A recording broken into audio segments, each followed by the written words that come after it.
Olá pessoal, tudo bem? Aqui eu vou apresentar para vocês algumas questões sobre solo, né, que é interessante a gente comentar.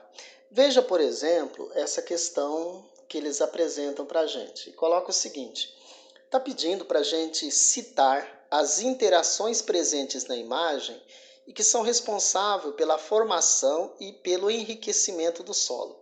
Observe que, primeiro, para responder essa questão, você tem que ter na sua cabeça a ideia de que o solo é fruto não de processos isolados, de que o solo seja fruto de interações. E a interação mais importante que acontece é a interação entre a crosta, quer dizer, a superfície terrestre, né, que não é a mesma coisa, mas para a gente entender aqui, a superfície, a parte sólida da Terra, tá? Com a atmosfera. Então, a grosso modo, seria a interação entre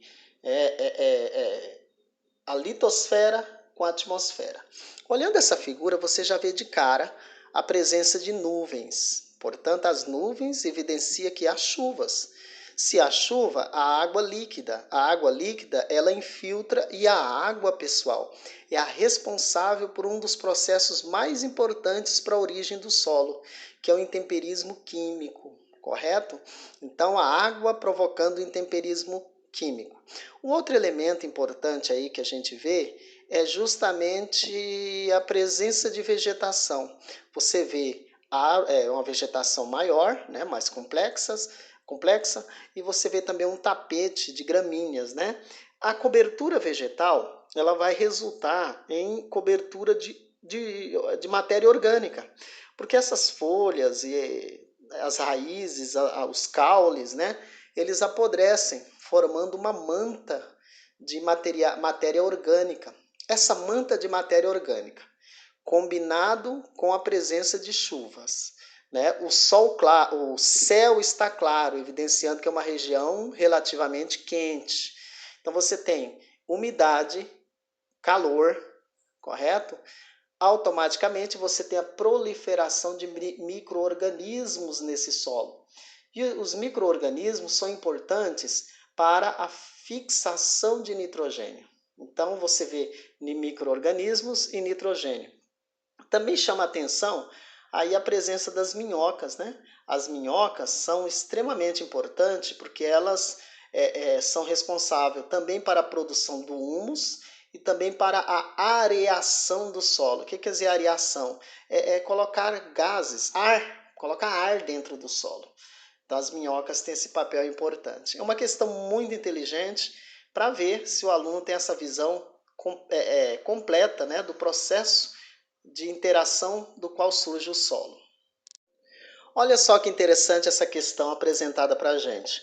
Eles deram essa fotografia aí, né?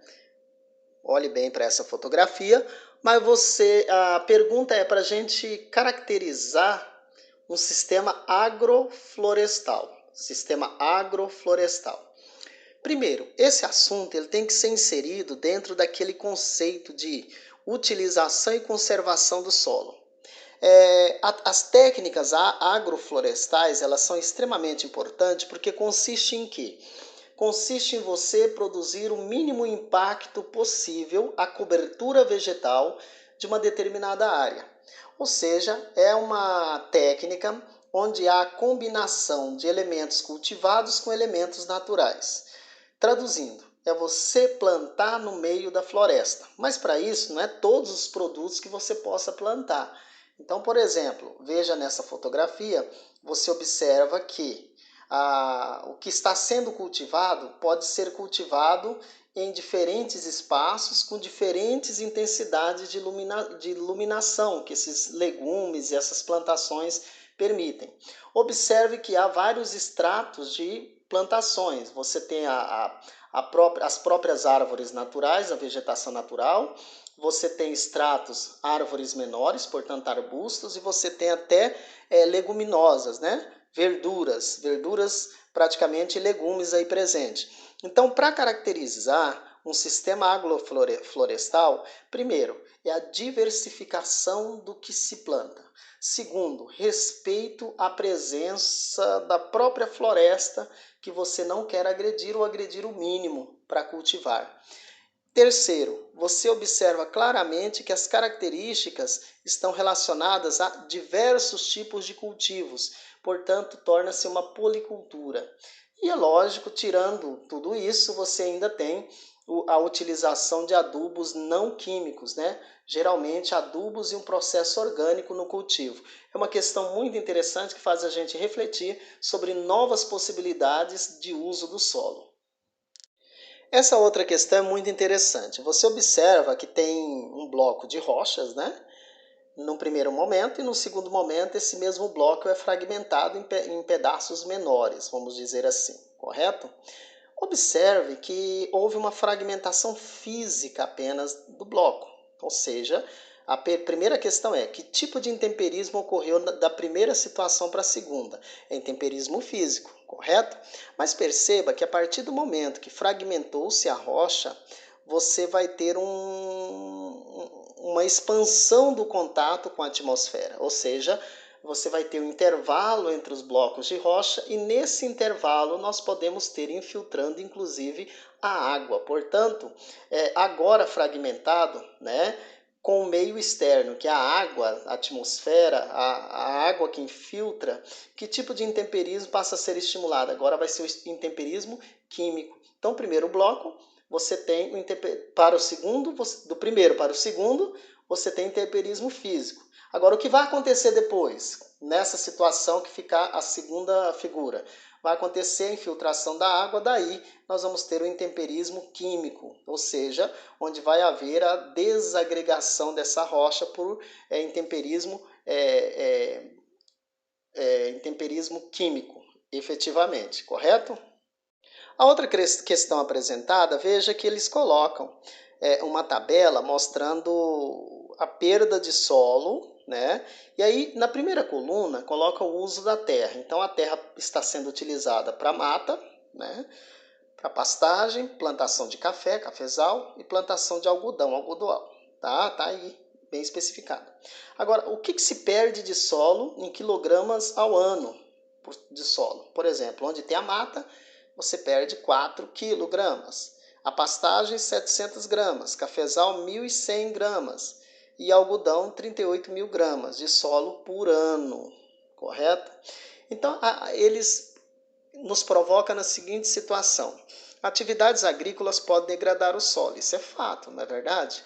E a intensidade dessa degradação varia conforme a natureza do solo. Sim, não só a natureza do solo, como também o uso da terra e o tipo de cultura e técnica utilizada, né? E contexto geográfico de clima e relevo. Olha só, tudo isso envolve para você degradar o solo. Não é só uma coisa, plantar algodão desdegrada o solo, manter pastagem degrada, a floresta degradamento. Não é necessariamente nessas condições.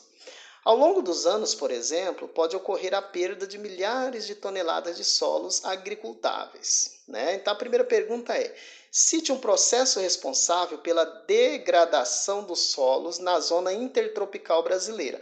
Ora, gente, a zona intertropical brasileira é a região de clima tropical. No clima tropical é quente, com chuvas concentradas durante o verão. Essa grande concentração de chuvas vai provocar uma série de problemas. Um deles é a erosão. Né? Se o solo estiver desmatado, os cultivos forem inadequados, podemos ter um processo erosivo de solo bastante intenso. Além da erosão, problemas que vêm junto, que é a laterização, que é a concentração de minérios no solo, metálicos, em especial ferro e alumínio. Então, a laterização. Ou, na pior das hipóteses, a lavagem desse solo a lixiviação. Então, tudo isso pode acontecer e acontece nas zonas intertropicais. E aí a letra B é o seguinte: cite e explique uma medida conservacionista para diminuir a degradação dos solos. Ora, uma medida conservacionista, a primeira poderia ser o quê? Poderia ser a agrofloresta, que a gente comentou agora há pouco, né? As técnicas de agrofloresta. Outro modelo seria, por exemplo, rotação de cultura. Rotação de cultura, diversificar os cultivos, né? Porque tem formas diferentes de cultivar. Outra proposta interessante seria, se o terreno for muito inclinado, as curvas de nível, né? Ou poderíamos colocar também outras propostas, como por exemplo o plantio direto, que é você aproveitar a palha do que restou do plantio anterior para formar uma camada umífera, né? Formar uma camada que retenha a umidade. Então as alternativas são várias nessa questão aí.